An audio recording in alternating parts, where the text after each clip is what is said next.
Head kuulajad, tere! Mina olen saatejuht Kaider Kahar. Mehed hakkame elama podcast on teie kõrvas koha sisse võtnud ja mul on täna külas Martin Vilig. Tervist!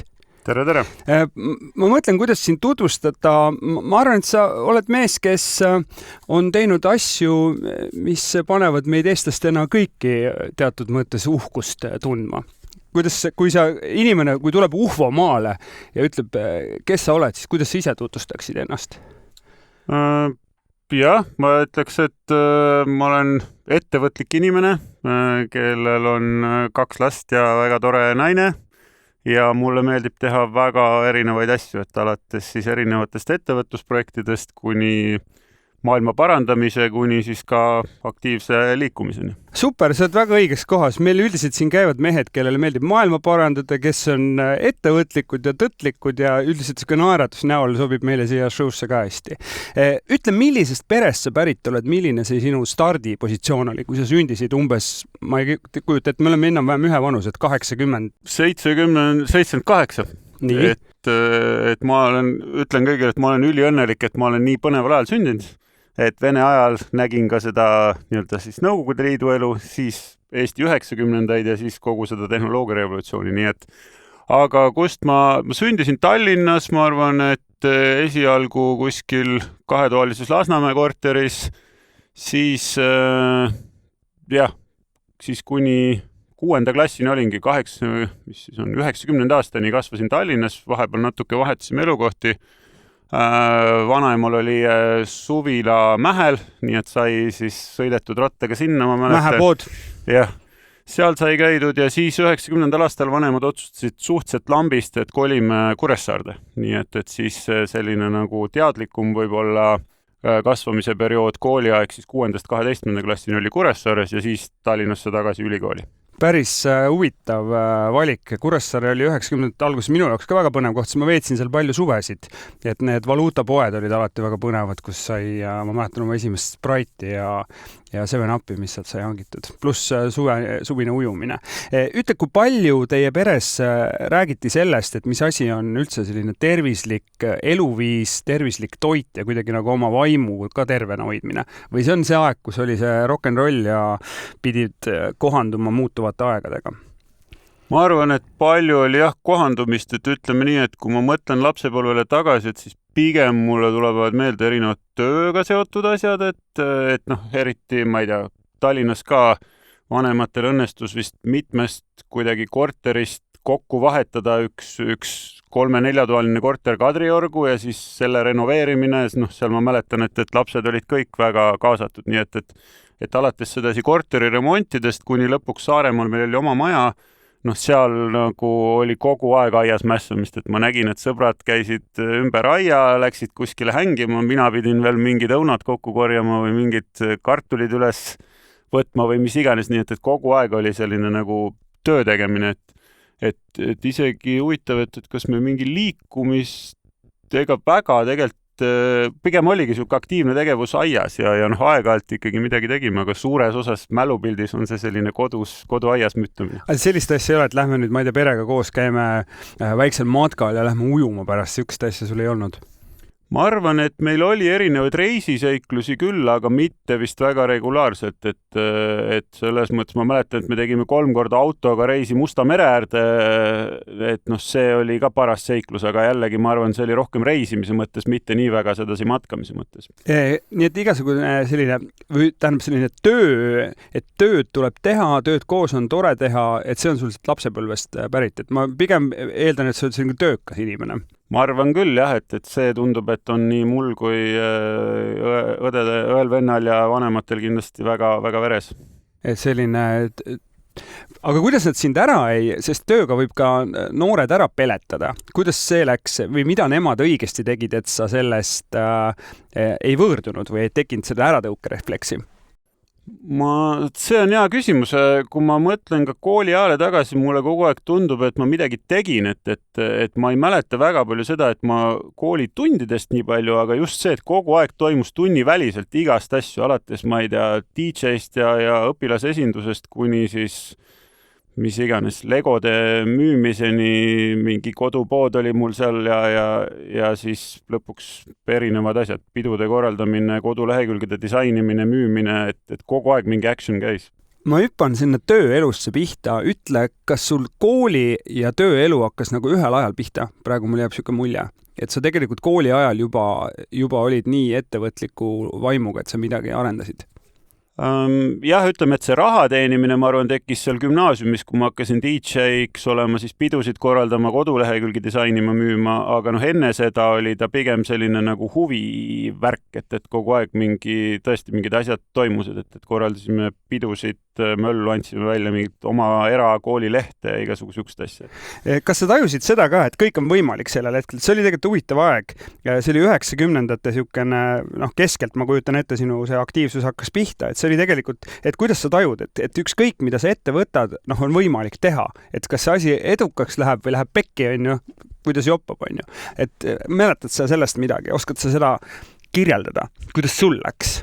Ma arvan, et läks okeilt, aga mulle tundubki, et võib-olla ma juba väga noorest saadik tahtsin sellist iseseisvust ja ise otsustamist, et vanemad võib-olla natuke andsid mingit taskuraha, aga soovid olid alati suuremad ja siis kogu aeg tekkiski mõte, et okei, et näed, et hakkan DJ-ks, võtsin vanaema käest laenu, ostsin duubelmaki, et saaks mussi lindistada, maksin laenu tagasi, siis juba jäi sealt raha üle, et niimoodi kogu aeg mõtlesin, et seda tehes, tahtsin autot hakata endale ostma, niimoodi kogu aeg sättisin ise endale eesmärki, mobiiltelefoni tahtsin endale osta, niimoodi kogu aeg tahtsin midagi ja ei nuianud vanemate käest raha, vaid mõtlesin, et näed, et selle saamiseks ma pean tegema need sammud ise ja siis ma ise nagu saan mõjutada oma tulevikku. Aga kus sul see nagu visioon tuli või see oli lihtsalt puhas nagu tung seda saavutada?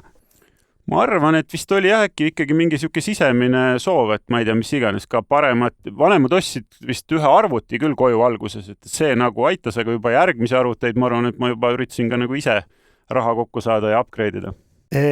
Ütle, millal see või kas sa endaga konflikti ei sattunud, või kas sul seda polnud, et sa nagu sead endale liiga hullu lati, et see nagu mingi enese surve või enese piitsutamine, kas see on sulle võõras või tundmata? Seda tunnet vist väga palju ei olnud, et pigem võib-olla isegi ma mäletan, et mõne hullu idee koha pealt vanemad üritasid maa peale tagasi tuua, et ma arvan, et vist 11 klassis mul oli siuke mõte, et ma jätan kooli pooleli ja ma teen, meil oli seal tänava ääres üks vaba tuba meil seal majast, ma teen sinna arvutipoe ja hakkan arvutijuppe ja arvuteid kokku panema ja tulen koolist ära, et ema arvas, et see ei ole kõige parem idee, et võib-olla peaks ikkagi gümnaasiumi ära lõpetama ja siis midagi muud tegema, nii et kooli kõrvalt on lubasid asju teha, aga vähemalt kooli pidin ka ära lõpetama. No meie ajalugu ju üldiselt teab neid igasuguseid väljakukkujaid suurtest ka ülikoolidest, eks ju, kes on, kui ma ei eksi, sama härra Bill Gates ei lõpetanud ka vist ülikooli kohe ära. No minu vend Markus ka ju käis 6 kuud ülikoolis ja siis ikkagi ettevõte kasvas nii kiiresti, et pidi pooleli jätma. Ütle, millal sa said aru, et nüüd on see, või mis su ülikooli tee oli üldse? Sa õppisid mida? Ma sattusin nii, et meil oli väga äge direktor koolis ja ta julgustas siis igat noort midagi tegema, kuna ta nägi, et ma olin ettevõtlik, siis ta saatis mind EBS-i äriolümpiaadile, Eesti esimene äriolümpiaad, mul õnnestus ära võita ja sain auhinnaks siis esimese aasta EBS-is tasuta õppimist, nii et üsna loogiliselt läksin sinna majandust õppima. Nii et see oli see, kuidas sind on treenitud põhimõtteliselt? No kuidagi niimoodi juhtus jah, et ma olen majandust õppinud, aga kõik see 25 aastat, kõik projektid on ikkagi olnud nagu interneti ja tehnoloogiaga seotud. Ütle, millal sa said aru, et nüüd on fookus sellel ettevõtlusel, nüüd on see, et sinu mobiili upgrade, sinu auto upgrade, sinu DJ upgrade, suurem duubel, et see mäng nüüd on see, mida ma nüüd päriselt mängin. Ma ütleks, et see minu meelest läks väga loogiliselt, et isegi gümnaasiumis üks klassivend, kes oli disainer, mina siis progesin natuke ja müüsin, et selle sama kutiga me tulime ülikooli, kohe esimesel kursusel Tallinnas tegime firma ja hakkasime siin Tallinna firmadele neid kodulehekülgi tegema, nii et see läks nagu nii loogiliselt, et kogu aeg lihtsalt nagu mingi möll käis, tegime ja asjad lihtsalt nagu elu tuli sellega kaasa, nii et mulle siukest võib-olla hetke ei olegi olnud, et lihtsalt, et sealt kasvas üks asi välja, siis tuli järgmine, siis mingi hetk ma töötasin Skype'is, sealt tekkisid juba startupid ja niimoodi, ta on kogu aeg läinud niimoodi kuidagi ise kulgemist. Aga kas sa mäletad ka mõnda sükest eriti grandioosset faili, sest üldiselt edu pealt edasi purjetada on väga lihtne. Kassettmakk toodab sulle järgmist pidu, müüd selle välja, veel paremad hitid, veel suurem sound system, läheb buumib, on ju. Aga mäletad sa ka mõnda sükest nagu pauku, et tõmbas nagu pagan, asi võib pekki ka minna? No oligi, et kuna see esimesel kursusel me tegime siis selle veebifirma, sinna tuli kiiresti juurde 12 kutti, kes tegid Eesti esimest XXL internetiportaali, nii et meil oli 2 teenust ja 99 siis Cresco ostis meid ära ja pani Pennuga kokku, mis oli Eestis siis arvutitootja, nii et me sattusime Tallinna börsil noteeritud IT-ettevõttesse tööle, kus me proovisime arvutitootjat keerata ringi internetiettevõtteks. Aga seal Pennu ajast olid vanad võlad, nii et 2 aastaga me suutsime pooled võlad ära klaarida, 2001 läks pankrotti. Nii et tegelikult see oli küll siuke esimene mats, kus nagu mingi hetk oli isegi see meie börsi aktsiahind oli väga-väga kõrgel. Keegi aktsiaid ei müünud, loomulikult kõik mõtlesid, et tõus jätkub veel 30 aastat ja siis, kui lõpuks viimased aktsiad mingi 15 sendiga ära müüsin, siis sain ühe kasutatud autoraha, aga ütleme nii, et see oli väga põnev õppetund ja päris äge. Aga see mulle tundub, et Eesti on selline paik, ma loodan, et see muutub, et üldiselt me kipume ette heitma oma lähedastele, üldse inimestele nagu seda läbikukkumist ja pigem nagu vaadatakse, et pagan, ta on mingisuguste ettevõtetega või asjadega nagu läbikukkunud, on ju. Et me kipume sellele läbikukkumisele omistama nagu hästi suurt rolli. Ja ütle, mis sinu vaimus toimus sellisel hetkel, kui sa ikkagi nagu, ma eeldan, et see oli päris kõva purakas, kui sa sellest praegu rääkisid? No jah, ma ei tea, ega noorena ma ei osanud nii läbi elada seda, et selles mõttes, et võtsimegi seda kogemusena, siis juba kuskilt tekkis mingi järgmine töökoht, läksin sinna, hakkasin seal järgmiseid asju tegema ja kindlasti töö kõrvalt mingit altuurat tegema ja nagu ikka, et kogu aeg oli 3, 4, 5 asja tules, et selles mõttes ma arvan, see võib-olla on üks minu ka, ma ei tea, kuidas öelda, tagasi vaadates võib-olla siuke võib-olla mingi ATH tüüpi asi, et tahaks hästi palju kogu aeg iga uue ideega innustud ja lähed kogu aeg uusi asju tegema. Aga kas sa leidsid enda ümber siis ka need inimesed, kes sinu need innustunud, ütleme, sa paned neid väikseid sädemeid idandama, et kas sa leidsid need lõkkehoidjad ka, kes neid siis selle tuulega seal nagu elus hoidsid? Nii ja naa, et samamoodi pärast on mingeid projekte, mis on ebaõnnestunud ja on projekte, mis siiamaani toimivad, nii et selles mõttes, et on erinevaid õppetunde, aga üldiselt need asjad, millesse ma ise rohkem usun, need pigem on ikkagi toimivad siiamaani. Hästi, me kõik teame neid rohelisi sõiduvahendeid erinevaid, millega saab sõita kiiremini ja osad on sellised, mille peale inimesed, ma ei tea, spotivad, et saaks selle Porschega sõitma minna linna peale. Aga ütle, mis seal taga on? Kuidas sa puhkad? Mingil hetkel oli see pauk, on ju, me uudistest lugesime, kui suur see kõik on, seda ma ei pea teile ümber jutustama, aga ütle, kuidas sina oma ise olemist selle kõige taustal nagu sätid? Ma ei tea, kui paljud inimesed teavad, aga ma tegelikult Boltis olen täna väga väikse ajaga ja tegelikult ma olen üldse praegu detsembrikuus saadik nii-öelda sabatikalil või puhkusel, et ma proovisin üldse võtta praegu aja maha. Aga kui ma mõtlen tagasi, vaatan seda perioodi, et siis see periood, kui ma siin 2020-2021 hakkasin Boltis oma rolli vähendama ja rohkem ühiskondlike heategevusasjadega tegelema, et siis tegelikult ma vaatasin, et see, et ma hakkasin mitmete uute asjadega tegelema, see tegelikult mul vaimse elu mõttes muutis elu hoopis kreisimaks. Et vanasti, kui sa toimetasid nagu ühes keskkonnas, ma ei tea, 7 päeva nädalas ma teen Bolti, siis mul oli lihtsam toimetada, ma teadsin, mis on prioriteedid ja enam-vähem ma suutsin ka ennast maandada, et käisin nädalavahetusel matkamas või mis iganes, tegin trenni, kõik need asjad, mida ikka inimesed teevad, et stressi maandada. Aga kui tekkis kontekst, kus mul on 3, 4, 5 paralleelset projekti, vaat siis selles keskkonnas mulle tundus, et aju hakkas palju rohkem kärssama, sest seal oli palju keerulisem valida prioriteete, et kui ma esmaspäeval mõtlen, et mis ma see nädal ära tahan teha, siis sealt tegelikult hakkas aju rohkem kokku jooksma ja siis ma tegelikult jõudsin mingi hetk ka terapeudi juurde ja hakkasin nagu nõu pidama, et okei, et kuidas ma selles olukorras siis nüüd edasi liigun. Okei, jõuame sinna veel, aga ma mõtlen selle, et kui sul oli see fookus, sul oli see Bolt, sul oli see 7 päeva nädalas, aeg on meil piiratud, kellelgi pole seda rohkem, et kuidas sa leidsid aega oma pere jaoks, kuidas sa jõudsid sinnani, et sul on lapsed, et kus sa selle võtad?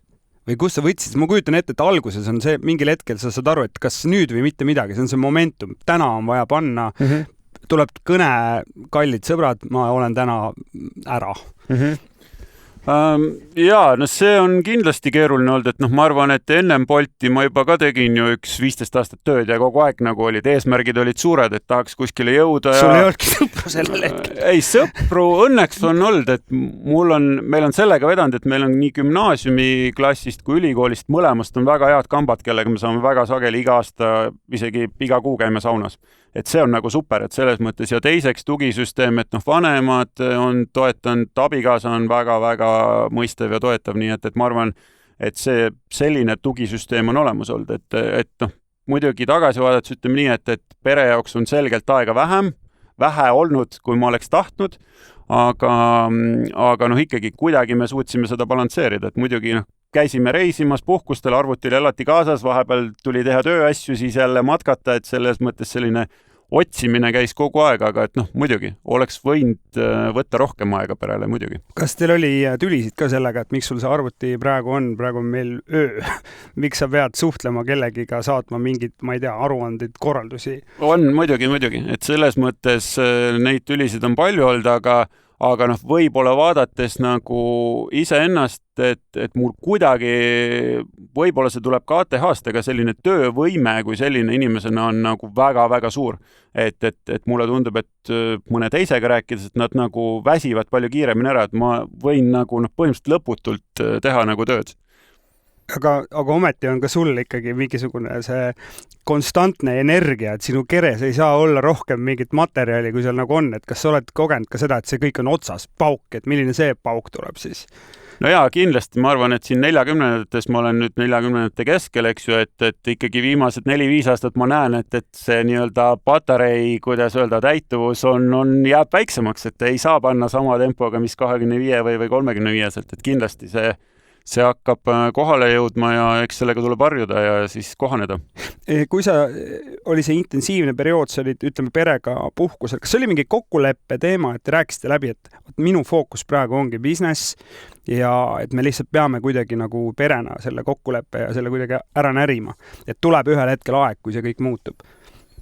Ja naine on seda lubadust kogu aeg meelde tuletanud, et millal see aeg tuleb, et selles mõttes ja eks see kindlasti on pingeid nagu tekitanud nii suhtes kui peres, aga ma arvan, et noh, võib-olla üks asi ongi see, et me oleme abikaasaga hästi palju või pigem nagu suhteliselt algusest saadik avatult saanud rääkida asjadest, et võib-olla see nagu vahepeal võtab seda pinget maha, siis jälle mingi paari kuu pärast jälle koguneb, siis jälle arutame, mis teha saab, jälle mingi periood ma võib-olla suudan rohkem keskenduda perele, siis jälle töö tuleb peale niimoodi, et eks ta sedasi on nagu olnud ikkagi selline üles-alla nagu see tööelu on, et ettevõtjatel mulle tundub, et kipub seda ikkagi olema. Me räägime su abikaasast, ava 2 sõna, nii palju kui sa saad või tahad tast rääkida, mis ta teeb, kus ta praegu on? Ta töötas lennunduses päris pikalt, peaaegu 20 aastat, nii et selles mõttes seal erinevad finantsanalüütiku ja tulude juhtimise ja sellised teemad, nii et me jah, ikkagi käisime mõlemad sellel pingelisel ajal tööl. Aga te koos äri ei ole teinud selles suhtes, teil nagu ühist businessit ei ole olnud, et te saate nagu ühte asja ajada. Kas see on pigem nagu, sa muigad, et kas see on pigem nagu jumal tänatud või et tegelikult oleks tahtnud? Me oleme nüüd siin, ütleme, viimase 5 aasta jooksul mõnikord proovinud, et teeks mõnda projekti koos, aga tundub, et see ei ole meil liiga hästi välja tulnud, nii et selles mõttes me oleme otsustanud, et nii-öelda tööalased väljakutsed me proovime hoida eraldi ja siis proovime kodus nagu omavahel siis saada hästi läbi üksteist toetada. Aga mis on see, kui sa mõtled enda suhte peale koos, et mis on see, mis teid on hoidnud need ajad koos? No ma olen ikka abikaasale ülimalt tänulik, sest ta on tõesti olnud mõistev ja toetav ja ikkagi väga suure osa sellist nagu pere, laste kasvatamise ja seda rolli on olnud tema peal, nii et mina olen pigem võib-olla siis perest väljapoole olnud panustanud ja proovinud tõesti siis nii äri teha kui maailma paremaks muuta, et ma olen selle eest väga-väga tänulik, et öeldakse, et ikkagi iga nagu kuidas öelda, võib-olla sellise tugeva mehe taga peab olema veel tugevam naine, et selles mõttes ma olen talle ülimalt tänulik selle toetuse eest. Võimas. Sa ütlesid, et sul on õnnestunud hoida sõprussuhteid ka keskkoolist, sealt Kuressaarest, eks ju, ülikoolist alles. Ütle, mis siin on? Et noh, kui ma mõtlen enda peale ja oma lähedaste peale, siis ega osad need pundid ikkagi nagu kaovad ja teine ots on see, et seda punti koos hoida, see ei hoia iseennast koos. Sa pead ikkagi mingeid samme tegema. Mis see sinu kogemus on? Meil on jah, eri aegadel on erinevad. Ma isegi mäletan, et esimesed võib-olla 10-15 aastat peale ülikooliga mina kippusin võib-olla olema gruppidesse aktiivne, kes kutsuski inimesi kokku, et teeme saunaõhtu, lähme restorani, kutsume jälle kamba kokku, teeme midagi. Nüüd viimased 6-7 aastat on meil siis ülikooli kambast üks teine kutt tekkinud, kes siis regulaarselt, kuidas öelda, paneb sellise kuupäeva kalendri välja, ütleb, et näed, siin on 4 kuupäeva, pange kõigile, mis kuupäevad sobivad ja mis kõige rohkematel sobib, see kuupäev läheb kalendrisse. Et tema on nüüd võtnud selle initsiatiivi üle ja just viimane kord neljapäeval meil oli saun, me tegime talle selle eest korraliku siukse auhinna kingituse, et tänasime teda, et ta päriselt on sellist asja teinud viimased 6-7 aastat. Et see ei ole lihtne, et keegi peab olema sul see seltskonna mootor, kes jätkuvalt seda teeb, sest et kui sellist inimest sul ei ole grupis, siis ongi nii, et ta vajub laiali, nagu sa ütled. Aga ütle, teine ots on see, et sul tuleb see kalendrikutse, on ju, sa vaatad oma neid kalendrikutseid, mida on nagu rohkem kui kalendris nagu eks ju lehti, et mis su peas on, kas see on midagi, et paned accepti ära või hakkad nagu kaaluma või kuidas nagu leida seda, sest ma olen ise kogenud seda, et kui ma liiga kauaks mõtlema jään, siis ma jäängi mõtlema. No meil ikkagi kuidagi tundub, et see ühine nagu keemia töötab nii hästi, et ikkagi mulle tundub, et kõik käivad kohal, et selles mõttes, et ongi nagu mõnus, et me käimegi, teeme tavaliselt tunniajase kas jooksu või jalutuskäigu, siis teeme väikse söögi ja siis teeme sauna ja siis räägime juttu ja siis seal saabki rääkida kõigest, et mis sul siis parasjagu elus on hästi või halvasti või mis maailmas on või keegi küsib mingit nõu, et ma ei tea, mul töö juures seda või teist vaja või et selles mõttes ta on siuke ikkagi väga nagu mõnus toetav seltskondlik siuke meeste värk. Ma olen seda just täpselt, sa ütlesid meeste värk, et ma olen seda ka meestega rääkinud ja tegelikult, et see on midagi, mida tegelikult on omajagu. Et ma arvan, et me peame sellest rohkem rääkima, et need mehed, kes on selle peale mõelnud, et miks ma seda ei tee, et tegelikult julgustada neid. Et tegelikult ainuke asi ongi lepi kuupäev kokku, kõik ülejäänud tekib automaatselt, et kui sa selle kuupäeva paika saad, siis ükskõik, mis te teete. Täpselt, aga et see, kuhu minna, mis see täpne sisuline programm on, et tegelikult kedagi ei huvita see vist ka. Peaasi mingi koht, kus saaks nagu liikuda. Kuupäeva leppimine kõige keerulisem. See on nagu diivani pealt esimese sammu tegemine jooksma minemiseks, täpselt sama. Saad kuupäeva paika, kogu see programm tekib orgaaniliselt. Aga ütle, kui sa selle jutu oled ära jutustanud, läheb see üks õhtu, kas sa saad aru, et on nagu kuidagi hinge pealt kergem, lähed oma suhtesse, lähed oma tööle, lähed oma siis ühiskondlikke rolle täitma kergema, puhanuma, selgema plaaniga? Ma arvan küll, et ta annab siukse positiivse emotsiooni, aga ma ütleks, et kindlasti minu jaoks peab seal ikkagi midagi veel olema, et ikkagi paari sõbraga ma aeg-ajalt käin ka niisama jalutamas, kus me pikemalt räägime, et seal grupivestlustes võib-olla sageli ikkagi sa võib-olla, oleneb tiimist, aga sa võib-olla päris kõiki asju ei saa seal avada, et siis, et kui sa päriselt tahad nii-öelda kellegagi arutada otseselt asju, siis seda peaks üks-ühele tegema, et olgu see siis näiteks terapeut või siis mõne sõbraga käin jalutamas nii, et need on veel need nagu lisaasjad sinna juurde. Sa enne ütlesid, et sa jõudsid terapeudini välja, ajasid ennast nii ummikusse. Ütle, millal sa said aru, et tegelikult see parlanks on selline, et asi kisub sinna ummiku poole? Pere konkreetselt ütles seda, et selles mõttes, et ma ärritusin lihtsalt mingite asjade peale, ägestusin väikeste asjade peale, lõpuks ma sain aru, et et ma ei tea, ütlen lapsele midagi halvasti, aga tegelikult see ei ole see asi, mida laps teeb, vaid see kuskil on kogunenud see pinge töölt kuskilt mujalt. Ja teine asi, mis ma nägin, oli see, et kuidagi raha teema tekitas ka peres nagu asju, et ma olen kuidagi hästi kokku... Kas ma saan aru, et teil on kodus olnud raha pärast tülisid? Ma ütleks, et see on ilmselt mingi selline kasvatuslik asi, et me oleme väga kokkuhoidlikult kuidagi elulaad, ehk et selles mõttes, et kui ma olen kogu aeg ise seda raha teeninud, siis ma nagu väärtustan seda ja kuidagi jah, et tegelikult näiteks meil oligi näide, et tütar tellib restoranis mingi kallima prae ja esimene kord ma olen rahul sellega reisil olles, teine kord ka, kolmas kord ma ütlen, et kuule, et äkki võiks midagi odavamat tellida, et sealt niimoodi see tekkis ja ma sain aru, et see ilmselt on mingi asi, mis mul tuleb kuskilt taustast, lapsepõlvest ja siis nende muredega ma läksin terapeudi juurde, hakkasime arutama ja tegelikult nüüd olen selle 2 aastaga palju teadlikumaks saanud nii oma nendest muredest ja käitumismustritest ja sellest ka, et kuidas mu aju toimetab. Aga üldiselt on see, et mul on ka naine on öeldud, et sa pead minema terapeudile, sa ajad meid kõike hulluks, on ju, või teine asi on, et mine siis suusata, on ju, et oled normaalsem pärast, kui sa oled ära suusatanud. Seal on kõik lihtne teada, suusatama ma olen jõudnud, terapeudi juurde ei ole jõudnud. Kuidas sina jõudsid? Kuidas, mulle tundub, et mehel on vaja need sammud nagu ette teha, kas sul andis aine mingi numbri või viis su käe kõrval kohale või kuidas sul käis? No vist on ikkagi nii, et kui ma midagi otsustan, et okei, siin on probleem, et siis ma hakkan seda lahendama ja ma olen ka väga kärsitud, siis ma tahan seda kohe teha, nii et ikkagi lõpuks ma küsisin paari tuttava, kes oskate mingit nõu anda, kedagi soovitada ja niimoodi tekkis see kontakt ja üldiselt ma olen väga avatud, nii et kui ma lähen kellegagi rääkima, siis ma võin ikkagi põhimõtteliselt kõigest väga avatult rääkida, et ma ei pea väga tagasi hoidma. Mulle tundub, et kui ma avatult räägin, siis teine inimene mõistab paremini, oskab sind ka paremini nõustada. No eks see vist asja mõte ongi avada just rohkem, aga kus see julgus tuleb, et see esimene samm teha? Et minna või rääkida? No ma arvan, et see minemine on juba üks asi ja teine asi on see, et sa jõuad sinna kohale ja otsustad, et okei, ma siis tõmban lahti kõik, mis on.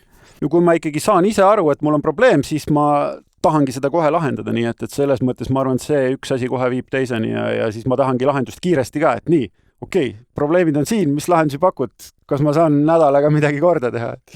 Et see kärsitus, ma arvan, on natuke ka sisse ehitatud. Aga see töötab ju, ma kujutan ette, et sa võid mingisuguse asja Exceliga nagu ära lahendada või vähemalt kirjeldada, eks ju. Aga enda hinge ja vaimu asju päris Excelisse ei pane. Et kas see ei ajanud sul nagu lühisesse? Ei kindlasti ajas, aga üldiselt mulle tundus nii, et kui ma käisin inimesega rääkimas, mulle tundus, et mul hakkas mingil määral kergem, juba ta pakkus mingeid asju, mida ma pidin proovima nädala jooksul, siis järgmine nädal juba räägime edasi, et kui ma tunnen, et asjas on mingi progress ja edasiminek, et siis ma arvan, see motiveerib nagu toimetama, aga ütleme nii, et üldiselt mulle tundub, et ühiskonnas on täna igal pool levinud see mõttelaad, et kuidas saaks keerulisele probleemile lihtsa lahenduse, et kui oleks mingi üks tablett, et selle võtan sisse ja siis elu on happy, et kõik otsivad seda, aga tegelikult seda vist väga ei juhtu, et lõpuks sa pead ise endaga tööd tegema ja selle kaudu siis jõudma nende asjadeni, mis tegelikult sind häirivad ja kuhu sa siis tahad jõuda, et mis sind tegelikult rõõmsaks teeb. Kas sa enne viskasid või käis läbi ATH teema, on sul siis diagnoositud ATH või siis mingisugune, ma ei tea, spektri? Midagi on seal jah, et ta ei ole väga tugev, aga ütleme nii, et kindlasti mu aju on seda tüüpi, et ma näiteks, üks asi ongi hüperfookus, mis on ATH-l, et kui sa mingi teema võtad, sa lähed sellesse nagu täiesti sisse, sul on nagu selline tunnelivaade, et sa põhimõtteliselt midagi välja ei näe, et hakkan mingi probleemiga tegelema, võin rahulikult 10 tundi sinna süveneda ja ma ei tea, lõunasöök, õhtusöök, pere nagu jäävad kõrvale, et see on üks asi, mis mul aitas nagu mõtestada, et okei, et panna seda tähele, et ma niimoodi toimin ja kuidas ma siis seda saaks tasakaalustada nii, et need ülejäänud asjad, mis mul elus ka on, et need ei seal tunnelis ka oleks nagu... Et see ei muutuks mingiks soitsopaadiks, kes just, et see on nii tugevus kui nõrkus koos, et ühest küljest see võimaldab sul hästi palju asju teha, aga teisest küljest, kui sa tead, et see on su nõrkus, kuidas ma siis seda nagu lahendan lähedastega seoses.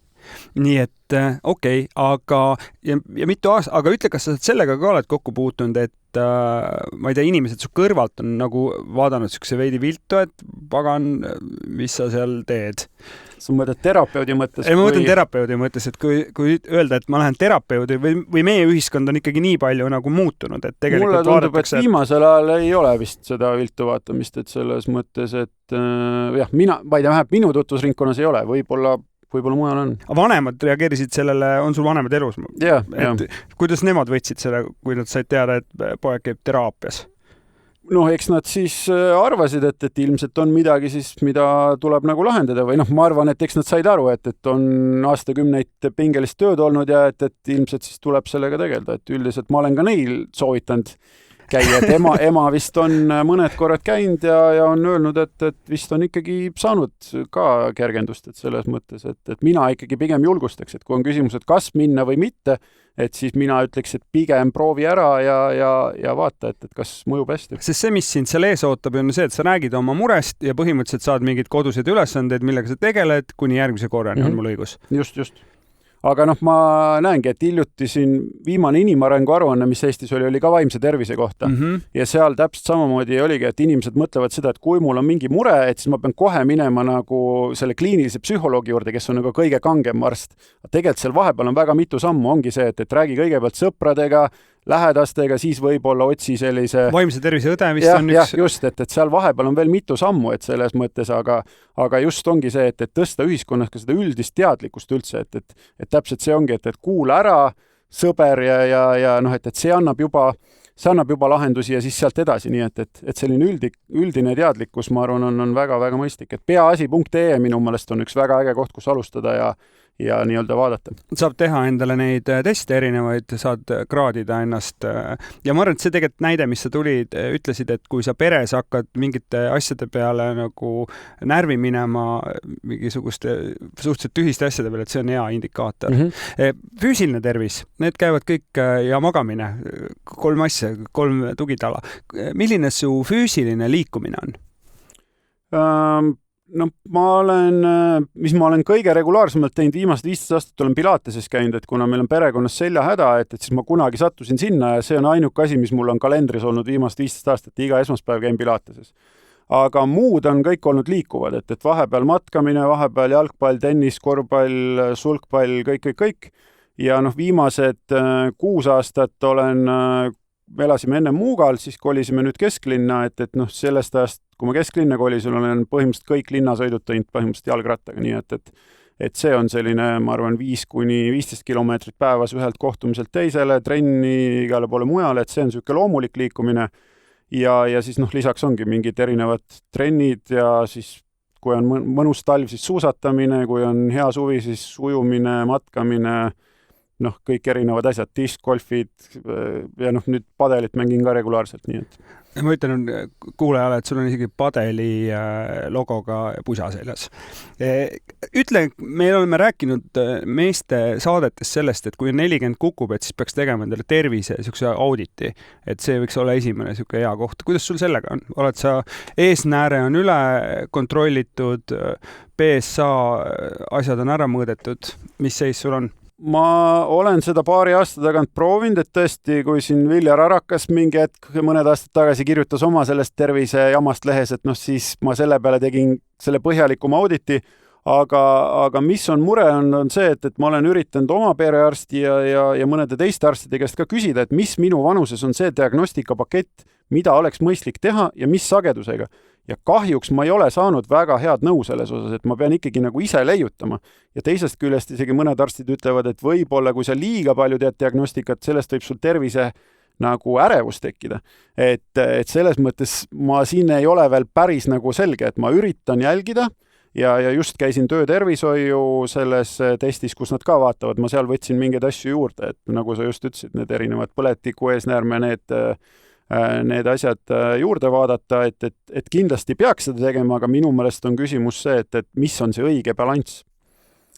No ma arvan, et siin on ka hea võimalus rääkida oma selle perearstiga, küsida, et kuidas on. Mina olen saanud selle tervise äreva patsiendi diagnoosi ja siis ma natuke pidin jõuga nagu maha tõmbama, et oli ka ikka kirg uurida ennast on nagu väga suur. Ma küsisin ühe korra ühe neuroloogi käest, ühe neurokirurgi käest küsisin, et töötad haiglas, sa võid ennast nagu kogu aeg läbi valgustada. Ütles, et põhimõtteliselt võin jah, aga et ma ei taha seda teha.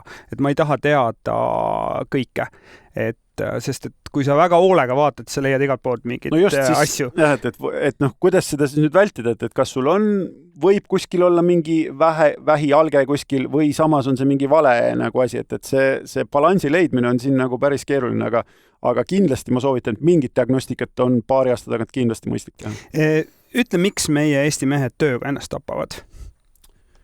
Ma arvan, et ikkagi võib-olla need on need ühiskondlikud väärtused, et kuidas seda, mis see edu definitsioon meil on, et kas see on see, et ma olen nagu terve sisemiselt ja välimiselt ja seda hinnatakse või ikkagi vaadatakse seda majanduslikku edu, et mulle tundub, et selle majandusliku edu kõrvale tuleks väga jõuliselt see teine pool ka tuua, et minu meelest need inimesed, kes võib-olla majanduslikult edukad, aga ainult elu põletavad ja midagi muud ei ole, et see minu meelest ei peaks olema meil ühiskonnas see edu kriteerium või ka teistpidi see, et eladki kuskil maapiirkonnas rahulikumalt, sul on esiteks elamiskulud palju madalamad, aga sa saadki rohkem aega veeta perega, minu meelest neid näiteid on ka väga palju ägedaid ja neid võiks võib-olla rohkem esile tõsta, et kõik ei pea olema ühtemoodi edukad, et inimene peakski ära tunnetama elus, et mis on see minu tee, mis mind õnnelikuks teeb ja siis selle järgi elama, et mitte vaadata, et näed, sellel on suurem auto või sellel on nagu mingi suurem ettevõte, aga et võib-olla, et küsidagi, et kas see teeb sind õnnelikuks ka, et see sul on või mitte või mille nimel sa pingutad ja minu meelest veel üks oluline küsimus on see, et tegelikult, et millal on piisav. Et minu meelest on siin Urmas Sõõrumaa kuskil kroonikas ütles, et tal on kogu aeg 10 miljonit puudu. Et tegelikult, et kas sa suudad ära sõnastada see, et mis on tegelikult see sinu elustandard, kuhu sa tahad jõuda ja kui sa oled sinna jõudnud, kas sellest piisab või sa paned sealt 200-ga veel edasi. Et tegelikult millal need muud väärtused sisse tulevad? No ma küsiks, millal on siis piisav? Praegu sa võtsid pika puhkuse, kas sul on praegu piisav? Ma arvan küll, et on tegelikult juba üsna tükk aega on täitsa okei, et selles mõttes, et vähemalt majanduslikus mõttes, et tulebki nüüd seda teist poolt sinna juurde tuua, neid väärtusi, perekonnaga tegelemist ja võib-olla sellise sisemise iseendaga tegelemist, et tunda rõõmu nendest asjadest, mis on, olla tänulik ja siis uuesti võib-olla mõtestada, et okei, mis on järgmised asjad, mis ma elus teha tahan. Kas su lapsed on teismelised ja peale või? Tütar on 24 ja poeg on 17. Kas sa tunned, et sa proovid natuke nüüd tagasi maksta seda, mis sa omal ajal võtsid neilt? Natuke küll jah, et mulle tundub, et meil lastega on viimastel aastatel suhe paremaks läinud, nad on seda ise tunnistanud või öelnud küll. Meestel on see hea õnn, et nad saavad oma seda lapselastega seda viga parandada. Üldiselt kiputakse meestele andestama rohkem kui naistele, mulle tundub. Võib-olla küll, ja ma ütlengi, et tegelikult see teraapia, kus ma olen käinud, et ühe tunni me tegimegi nii, et lapsed käisid seal eraldi ja terapeut seletaski neile minu nagu seda aju omapära, et kuidas mina mõtlen, miks ma nii asju teen ja võib-olla ka kuidas mina armastust väljendan, et võib-olla ma ei ole seda tüüpi inimene, kes nagu Ameerika tüüpi, et iga hommik kogu aeg kaelas ümbert kinni ja et I love you, vaid et tegelikult ma ütlen seda palju harvem, aga ma näitan oma seda hoolivust teistmoodi, et lapsed ütlesid, et sellest tegelikult oli väga palju abi. Mis sind õnnelikuks teeb? Õnnelikuks, ma arvan, teebki see, et kui lähedastega on kõik hästi, minu endaga on hästi ja tegelikult, et meil ongi võimalus valida, millega me tegeleme ja kui ka elus on mingi missioon, et ma tunnen, et elus on tähendus. Ma saan aru, et sa oled nüüd mitme missiooniga paralleelselt tegema hakanud ja ma usun, et me kuuleme sellest ja näeme vaikselt, et sa ei jää nooreks pensionäriks. Ma loodan küll jah, et ma arvan, et kui ma vaatan oma vanemaid, kes on seal täna 75 ringis, et nad panevad ikka korraliku tempoga, nii et tundub, et see on meil veres. Aeg on armutu, kell tiksub kiirelt. Meie jutu järg on sealmaal, et ma küsin viimase küsimuse sult, mida sa teed oma vaimse ja füüsilise heaolu tagamiseks ja tasakaalu hoidmiseks? Kogu see show on sellest jutust olnud, aga anna mulle üks väike sihukene, mille me kuulajad saavad välja printida ja siis tapeedi peale panna. Ma arvan, et minu jaoks number 1 on kindlasti uni, vähemalt 8 tundi, piisav liikumine nädalas paar korda, mõistlik toitumine ja siis tegelikult ongi see tugisüsteemi lähedaste sõprade ja oma vaimse tervisega, kas siis lähedaste ringis selle lahendamine või siis kui vaja, siis ka terapeudiga, nii et keegi annab sellist kõrvalist pilku, et kui need asjad, see komplekt on paigas ja elus on tähendus, siis ma arvan, et on väga mõnus elada ja saab sellest rõõmu tunda. Aitäh, Martin, et sa olid nõus meile külla tulema. Ma loodan, et kuulajad, te saite siin nii mõnegi mõtte, mis endale sinna tapeedi peale harilikuga kirjutada, et kui hommikul üles tõused, siis saad kohe õige asja. Mehed hakkame elama podcast on Spotify's, Jupiteris, leidke meie veebileht üles, hakake meid püsivalt tellima. Ja mina väga tänan, et te seda teete, minu meelest see on superäge missioon, nii et aitäh ja jõudu teile! Aitüma!